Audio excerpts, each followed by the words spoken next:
Well, I hope I was able to lure you in with my thumbnail title. You got to be creative here on YouTube, and stick around because there could be a very happy ending at the end of all of this. We just got to preface it with a few layers, but patience, just like all of us who watch this sport, being patient usually pays off. Before I go any further, I want to congratulate Spain for winning the Women's World Cup, the World Cup. An incredible achievement, playing beautiful football. They were my pick. I picked Spain to win the Men's World Cup too, just for full transparency. But I picked the women here, and I nailed it. So, la la la la la la la, que viva España. I promise I'd never sing that song. I have Spanish roots many, many generations ago, from when they moved to Cuba, the Bretoses, from the area of Huesca. Again, we're not talking about me. We are moving on, so congratulations to Spain, lifting the trophy. Crazy weekend. We talked about the Women's World Cup and where it's headed, and we'll talk more about the women's sport as well. Very exciting times. But I want to prove to you that when you come here on the Soccer OG, you're getting the OG. You are getting someone who has seen it all and knows a great story when he sees one. And when he does, he wants to talk about it. And I'm seeing a very interesting one develop with the signing of Moises Caicedo to Chelsea for a British transfer record. Roughly $150 million. The third most expensive transfer ever behind Neymar and Kylian Mbappe. That is the subject of this Soccer OG. And this kid from a town just outside of Quito, the youngest of 10 siblings in Ecuador with very little soccer pedigree, has risen to this level. It's pretty astonishing, but can he complete it?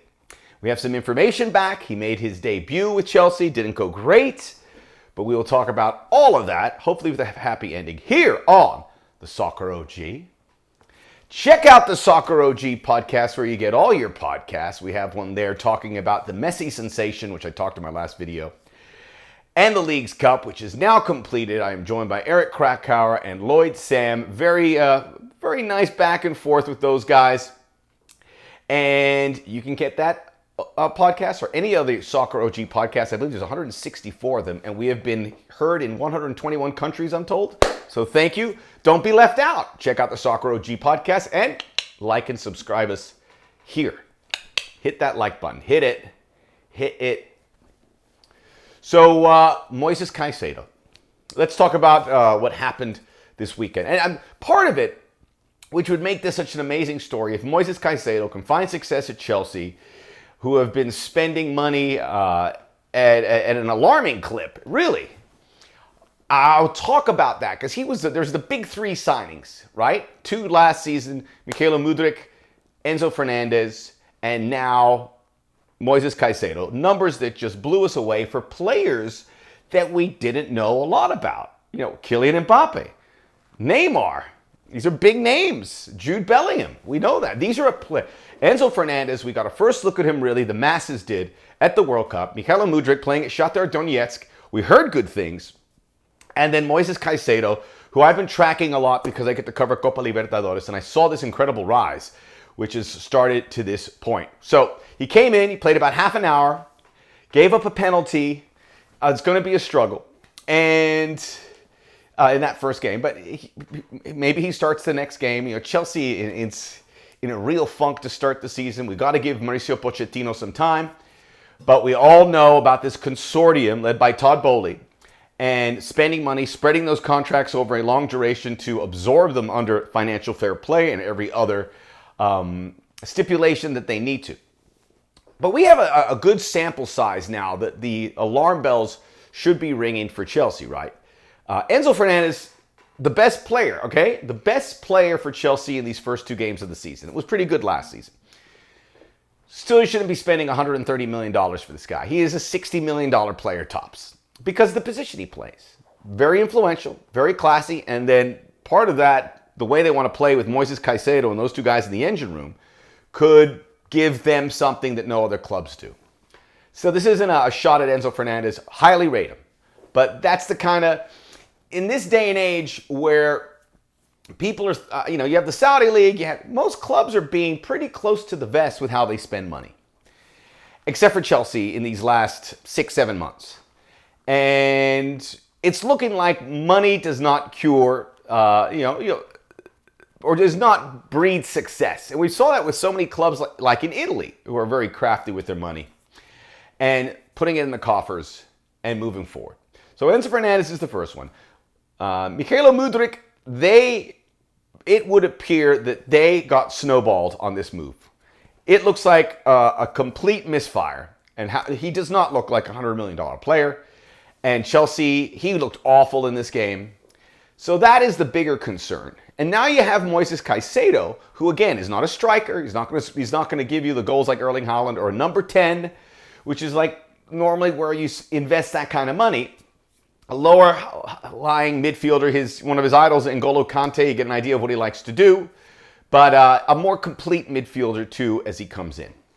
Now, part of the story for Chelsea mismanaging money, and they are, is the case of Brighton, where Moises Caicedo came from. So we're going to tell the whole story here to give you an idea of this incredible story that hopefully could end in the not too distant future.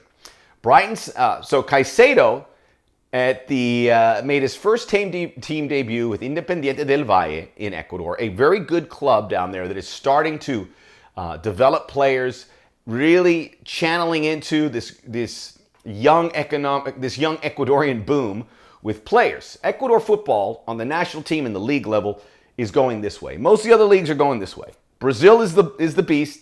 Argentina has the talent, but doesn't have the economics, and they're sliding down. And Ecuador, to me, is the third best overall profile in South America. Ahead of Colombia, ahead of Chile, Uruguay. To me, Ecuador has more of that going. Uruguay may be a tad bit in front. They're very close.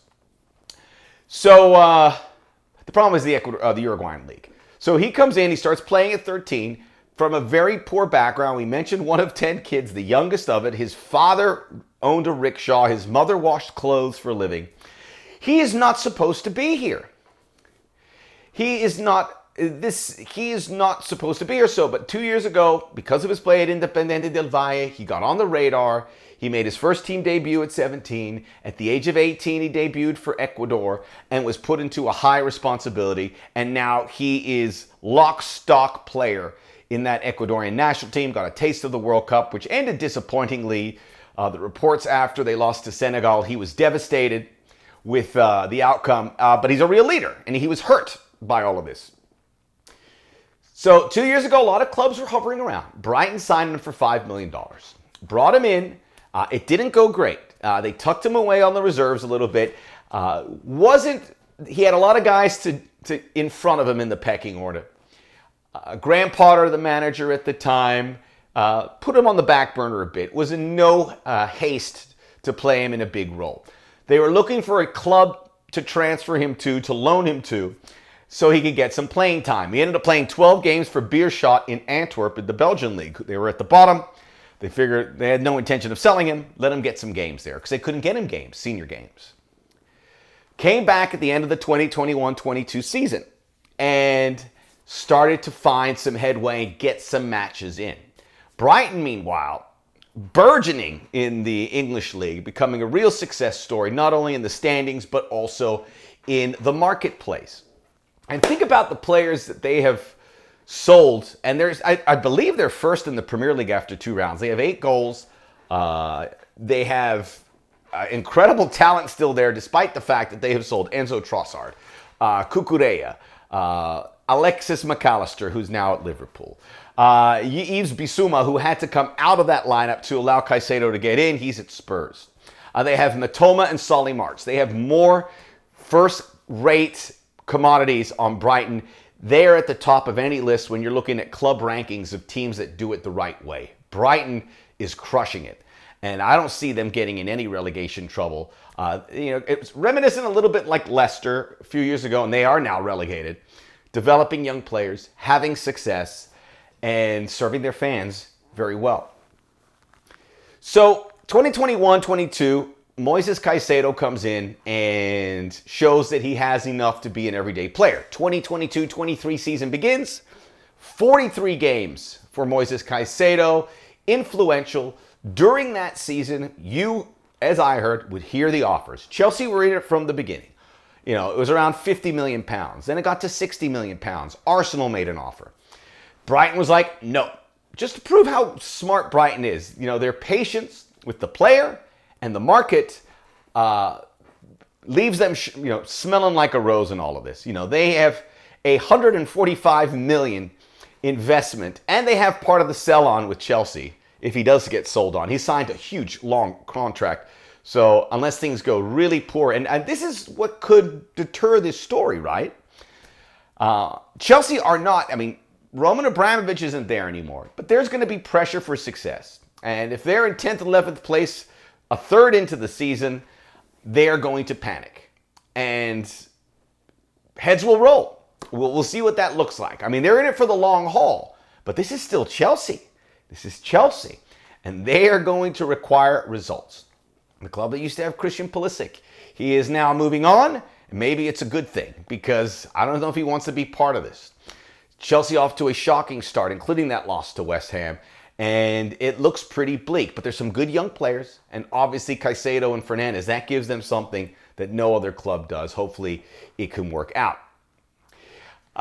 Just to close out some of the things that were said about Moises Caicedo before his arrival to Chelsea, Miguel Angel Ramirez, who was the coach at Independiente del Valle, says he understands football better than anyone he's ever seen. That's a quality that some people may roll their eyes at it, because everyone should understand football. But it does separate players, right?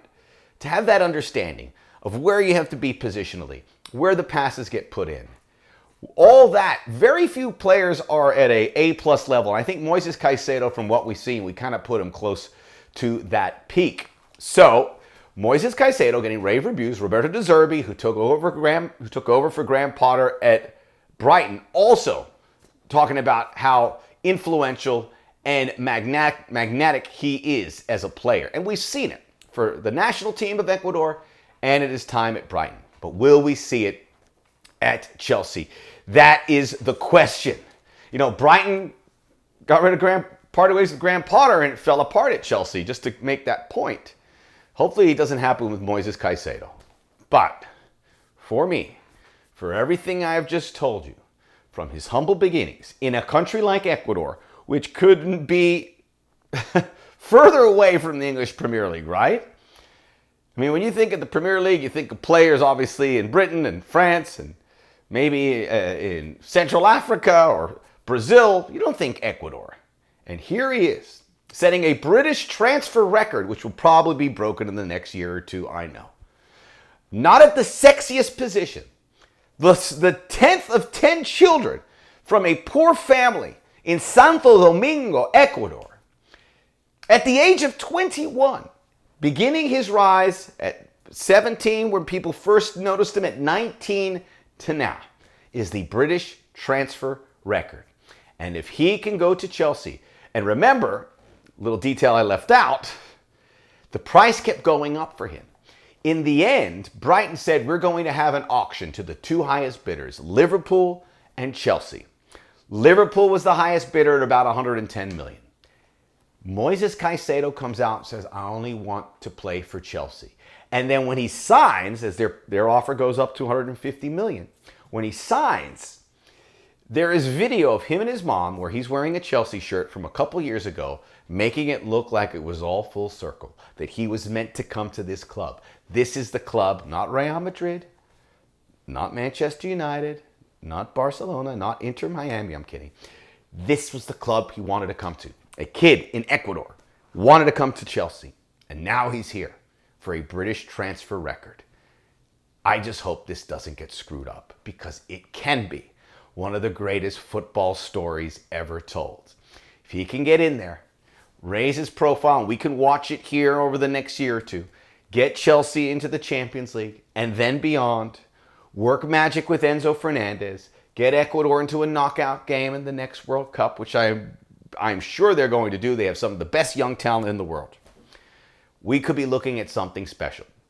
So while in the meantime we poke fun of Chelsea for throwing money away, there is a silver lining in what could be this great soccer story ever told. That of Moises Caicedo. So let's enjoy it. We can laugh at Chelsea a little bit. I think they'll get better. I hope they'll get better. Or scratch this video. In the meantime, we're pulling for you, Moises. Vamos! Check out the Soccer OG podcast where all podcasts are available. Like and subscribe to Soccer OG here on YouTube. Thanks for everyone who has subscribed. Watch the videos. We're putting up great numbers. It's wonderful that you guys are paying attention. It fills me with joy. Let's keep it going, and we'll keep producing the videos.